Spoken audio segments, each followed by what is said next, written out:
Hi hello every one. So நம்ம இன்றைக்கி என்ன கான்செப்ட் பார்க்க போகிறோன்னா நெஸ்டட். நெஸ்டட்னா என்னென்னா, இப்போ நெஸ்டட் இஃப் கண்டிஷன்ஸ்னு ஃபஸ்ட்டு பார்ப்போம். நெஸ்டட் இஃப் கண்டிஷன்ஸ்னால் ஒரு இஃப் கண்டிஷனுக்குள்ளே ஒரு இஃப் கண்டிஷன் இருக்கிறது. அவ்வளோ சிம்பிளானது தான். சார் நம்ம அதுக்கு ஒரு எக்ஸாம்பிளுக்கு இன்ட்டு ஏ ஈக்குவல் டு 1 வைக்கிறோம், பி ஈக்குவல் டு 2 வைக்கிறோம், சி ஈக்குவல் டு 3 வச்சுருவோம். If b is greater than ஏன்னு வச்சுருவோம். அதே நேரத்தில் b is less than cன்னு வைப்போம். ஸோ அப்படி இருந்தால் என்ன, c தான் பெருசுன்னு அர்த்தம்.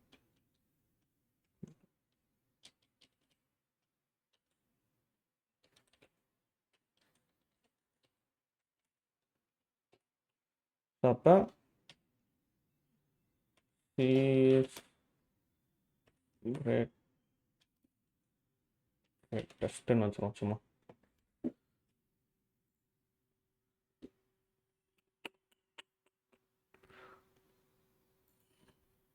நம்ம செமிகோலன் வைக்கலாம், அதனால 2 வேறு என்ன error, not a statement. If இங்கே நம்ம இஃபே டைப் பண்ணல. ஸோ ஓகே, இதான். அதாவது இந்த இஃப் கண்டிஷன் இது ட்ரூவாக இருந்துச்சுன்னா அடுத்து இந்த இஃப் கண்டிஷன் வரும். இந்த இஃப் கண்டிஷன் ட்ரூவாக இருந்துச்சுன்னா தான் இந்த ஸ்டேட்மெண்ட் ரன் ஆகும். இதுதான் நெஸ்டடுன்னு சொல்லுவாங்க, நெஸ்டட் இஃப் கண்டிஷன்ஸ்ன்ட்டு. அதாவது என்னென்னா, ஒரு இஃப்குள்ளே இன்னொரு இஃப் இருக்கிறது. இந்த இஃப்குள்ளேயும் ஒரு இஃப் கண்டிஷன் நம்ம டைப் பண்ணலாம். ஸோ ஓகே, இப்போ அடுத்து நம்ம என்னென்னா நெஸ்டட் லூப்ஸ் பற்றி பார்ப்போம். நெஸ்டட் லூப்ஸ்னால் அதே கான்செப்ட் தான், ஒரு லூப்புக்குள்ளே இன்னொரு லூப் நம்ம போடுறது. ஸோ எக்ஸாம்பிளுக்கு ஃபஸ்ட்டு என்ன பண்ணுவோம், initialization int i equal to 1ன்னு வச்சுருவோம். i is less than or equal to 5ன்னு வச்சுருவோம். இது கண்டிஷனு. ஸோ அப்டேட் i ++ன்னு வச்சுருவோம். அடுத்து இன்னொரு வரும், into j equal to 1, j is less than or equal to 5, j++. நீங்கள் ஜேக்கு பால் ஹச்சுன்னு வச்சுருக்கேன்னா. ஸோ இப்போ இதில் என்னென்னா ரன் பண்ணும், ஃப்ரண்ட்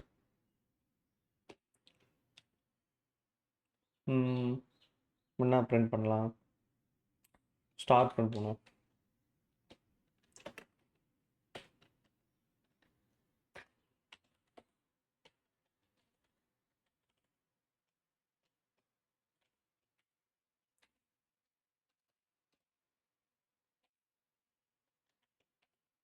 இன்டெல்னு கொடுத்துறோம். ஸோ நம்ம இப்போ இந்த மாதிரி கொடுக்குறப்ப இந்த மாதிரி பிரிண்ட் ஆகிரும். இது என்னென்னா, ஒரு ஃபார் லூப்புக்குள்ளே இன்னொரு ஃபார் லூப் போடுறது தான் நெஸ்டட் லூப்ஸ்ன்னு சொல்லுவோம். ஸோ நம்ம ஏன் இங்கே system.out.println கொடுக்குறோம்னா, நம்மளுக்கு ஃபஸ்ட்டு இங்கே ஒரு ரோ பிரிண்ட் ஆகிரும். இப்போ நம்ம இது இங்கே கொடுக்கலன்னா என்ன ஆகும் நீங்களே பாருங்களேன், அப்படியே வரிசையாக வந்துடும். நம்மளுக்கு ஒரு ரோ முடிஞ்சோடனே அடுத்த ரோவுக்கு வரணும்ல. ஸோ அதனால தான் நம்ம இந்த மாதிரி கொடுத்துட்றோம். அதாவது இந்த ஃபார் லூப்புக்கு சிம்பிளாக சொல்லணும்னா, இந்த ஃபஸ்ட்டு லூப் ரோஸை டினோட் பண்ணுதுன்னு வச்சுக்கோங்க, செகண்ட் லூப் காலம்ஸை டினோட் பண்ணுது. அவ்வளோதான், சிம்பிள், அவ்வளோ சிம்பிள். இது ஃபஸ்ட்டு இது என்னென்னா, ஒரு காலம்லாம் ஃபில் பண்ணிட்டு வருது. ஒரு காலம் ஃபில் பண்ண எல்லா காலமுமே ஒரு ரோவில் இருக்க எல்லா காலத்தையும் ஃபில் பண்ணுறோம். அது அந்த ரோ முடிஞ்சோடனே நம்ம அடுத்த ரோவுக்கு வந்துடும் இது கொடுத்து. அவ்வளோதான். ஸோ ஓகே, உங்களுக்கு இப்போ nested if conditions, nested loops புரிஞ்சிருக்குன்னு நினைக்கிறேன். அடுத்த வீடியோவில் பார்ப்போம். பாய்.